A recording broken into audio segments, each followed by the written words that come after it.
नमस्कार। आज सावन का तीसरा सोमवार है और मैं आपको सुनाने जा रही हूँ सावन के सोमवार की व्रत कथा। एक एक नगर में एक साहूकार रहता था जिसके पास खूब धन था, खूब पैसे थे, लेकिन उसकी कोई औलाद नहीं थी। वो प्रतिदिन शंकर जी की पूजा करता था, मंदिर जाता था और लेकिन वो मन से बहुत दुखी रहता था। एक दिन ये सब पार्वती जी देख रही थी। उन्होंने भोलेनाथ से कहा कि ये आपका इतना बड़ा पुजारी है, तो आप इसकी मनोकामना क्यों नहीं पूरी करते हो? आपका तो काम है भक्तों की बात सुनना। तो शंकर जी ने कहा ये सृष्टि है और इसके अपने-अपने एक नियम हैं। जो जैसा करता है उसका फल उसको मिलता है और उसे भोगना भी पड़ता है। लेकिन पार्वती जी ज़िद करने लगी कि नहीं, आप इसकी मनोकामनाएँ पूरी करो, ये बहुत श्रद्धा से आपकी पूजा करता है। तो भोले बाबा उनकी बात मान के कह रहे हैं कि ठीक है, मैं इसको एक पुत्र दूँगा, लेकिन उसकी आयु सिर्फ़ 12 वर्ष होगी। और साहूकार ये सब सुन रहा था, लेकिन उसको ना तो कोई खुशी हुई और ना तो दुःख हुआ। वो घर आया, मंदिर से वो घर आया। कुछ दिन बाद पता चला उसकी पत्नी गर्भवती है और 10वें महीने में उसने एक बहुत सुंदर से पुत्र को जन्म दिया। पूरे नगर में खूब मिठाइयाँ बटी, बहुत खुशियाँ, सब लोग बहुत खुश हुए। लेकिन वो साहूकार इतना खुश नहीं था क्योंकि उसको सच्चाई पता थी। ऐसे करते-करते वो बालक 11 वर्ष का हुआ। तो उसकी पत्नी ने बोला, साहूकार की पत्नी ने बोला कि पुत्र 11 वर्ष का हो गया है, अब हम इसकी इसकी विवाह अब हमें इसका विवाह करना चाहिए। लेकिन साहूकार साहूकार ने कहा कि नहीं, अभी अभी अभी नहीं करेंगे शादी, अभी मैं इसको काशी जी भेजूँगा पढ़ाई करने के लिए। और उसने अपने साले यानी पुत्र के मामा को बुलाया और उसके साथ उसे खूब सारे धन धन दिए, दौलत दिए, पैसे दिए और बोले जाओ, जितने ग रास्ते में गरीब लोग मिलेंगे उनको खिलाना, यज्ञ करना और काशी जाना। मामा ने बोला ठीक है। वो लेके चले गए, पुत्र को लेके गए। रास्ते में जहाँ भी मंदिर मिलता वो हवन करते, पूजा करते, यज्ञ करते और गरीबों को भोजन कराते।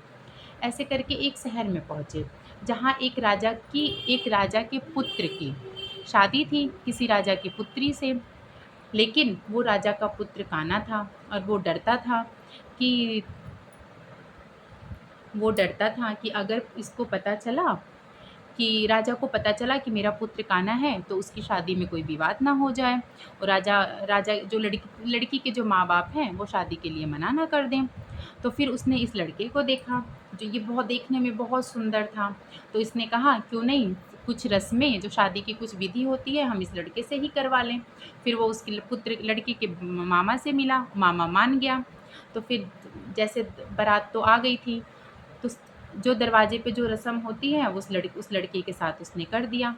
फिर उसने सोचा क्यों ना विवाह भी इसी के साथ करवा दिया जाए। फिर वो मामा से बात किया, मामा फिर मान गए। तो उस लड़के से उसका विवाह भी हो गया। अब विवाह-हुआ सब हो गया, अब लड़का जाने लगा। तो जो पुत्र था वो लड़का था जो साहूकार का, वो जब जाने लगा तो उसने माता की सॉरी जब वो जाने लगा तो उसने लड़की जिससे उसकी शादी हुई थी उसकी चुन्नी पे, उसके दुपट्टे पे लिख दिया उसने कि जिस लड़के से तुम्हारी शादी हुई है वो मैं हूँ और जिसके साथ तुम्हें विदा किया जाएगा वो कान्हा है, उसके साथ तुम्हारी शादी नहीं हुई है। फिर लड़की ने अब चुन्नी देख ली। जब विदाई का टाइम आया, लड़की बोलने लगी कि मेरी शादी इससे नहीं हुई है। फिर बहुत सारे विवाद हुए, लेकिन लड़की के माँ-बाप लड़की की बात मान के और उसकी विदाई उन्होंने नहीं की। उनको जो दूसरे राजा थे उन्हें अपनी बारात लेके खाली ही जाना पड़ा। फिर एक दिन जब वो लोग काशी पहुँचे, वहाँ पे वो बालक पढ़ने लगा। जब उसका 12वाँ साल हुआ, जब वो 12 वर्ष का हुआ, तो एक दिन जो उसके मामा थे वो यज्ञ करा रहे थे और तभी पुत्र ने बोला कि मेरे पेट में दर्द हो रहा है, मेरी तबीयत ख़राब हो रही है। मामा ने बोला ठीक है, तुम जाके कमरे में आराम करो, मैं अभी थोड़ी देर में आता हूँ। तो जब वो थोड़ी देर में उसको बुलाने गए यज्ञ के लिए, तो देखे हैं कि वो मरा हुआ पड़ा हुआ है।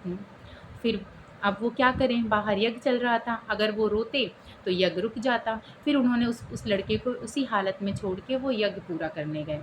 जब यज्ञ पूरा हो गया, ब्राह्मणों को उन्होंने भोजन करा दिया, उसके बाद वो आए और वो बहुत बहुत चिल्ला-चिल्ला के रोने लगे। तो वहीं से पार्वती जी और शिव जी जा रहे थे। तो पार्वती जी ने आवाज़ सुनी कि फिर उन्होंने देखा, तो उन्होंने शिव जी से बोला, "ये तो वही पुत्र है जिसने साहूकार का, ये तो वही पुत्र है जिसने जिसको आपने 12 वर्ष का 12 वर्ष का आयु दिया था। तो शंकर जी बोले, हाँ, अब इसका 12 वर्ष की आयु पूरी हो गई है, अब इसका जाने का टाइम आ गया है। तो पत्नी तो बोली, पार्वती जी बोली, नहीं, ये इतने यज्ञ इन्होंने काशी में रह के इतना यज्ञ किया, गरीबों को भोजन कराया, आपको इसको जीवित करना पड़ेगा। शंकर जी बोले, नहीं, ये यहाँ ये नरक लोग हैं, यहाँ पे अपने-अपने नियम होते हैं। लेकिन पार्वती जी फिर भी अटल रहीं अपनी बात पे। शिव जी मजबूरी में शिव जी उनके दबाव में आके उसको फिर से जीवन दान दिया। और वो मामा फिर से बहुत खुश हो गए। अब खूब लेके उसको जाने लगे, तो जाते-जाते फिर वही रास्ता पड़ा नगर का। जब नगर का वही रास्ता पड़ा शहर का, जिसमें उसके पुत्र की शाहूकार के पुत्र की शादी हुई थी। तो एक तो फिर जा रहे थे, तो राजा ने देख लिया और राजा ने उसको पहचान लिया। फिर उसका खूब आदर भाव किए, उसके साथ खूब सारे दास दासियाँ भेजी, खूब सारे सामान दिए, धन दौलत दिए और अपनी कन्या को विदा किया। तो जब थोड़ी दूर पे पहुँचे वो अपने नगर में, तो मामा ने बोला कि आप लोग यहाँ यहीं पे ठहरो, मैं जाके उनको खबर देता हूँ, साहूकार को जाके खबर देता हूँ कि हम लोग आ गए। तो साहूकार को पता चल गया था कि 12 वर्ष तो हो गया है। अब वो दोनों पति और पत्नी अपने छत पे बैठ के शिव जी की आराधना कर रहे थे कि अगर हमारा बेटा सही सलामत नहीं लौटेगा, तो हमें छत से कूद के जान दे देंगे। लेकिन जब मामा ने ये बात पहुँचाई, तो साहूकार को विश्वास नहीं हुआ। फिर वो उतर के नीचे आए और उन्होंने देखा कि उनका खूब सुंदर सा बेटा खूब हँसता हुआ आ रहा है अपनी बहू के साथ, अपनी पत्नी को लेके। साहूकार बहुत खुश हुआ। उसने अपने आधे धन को ऐसे ही गाँव में बाँट दिए, खूब खुशियाँ मनाई। ऐसे ही भोलेनाथ ने जैसे साहूकार के बेटे को जीवित किया, ऐसे ही वो आप सबकी मनोकामनाएँ पूरी करें। हर हर महादेव।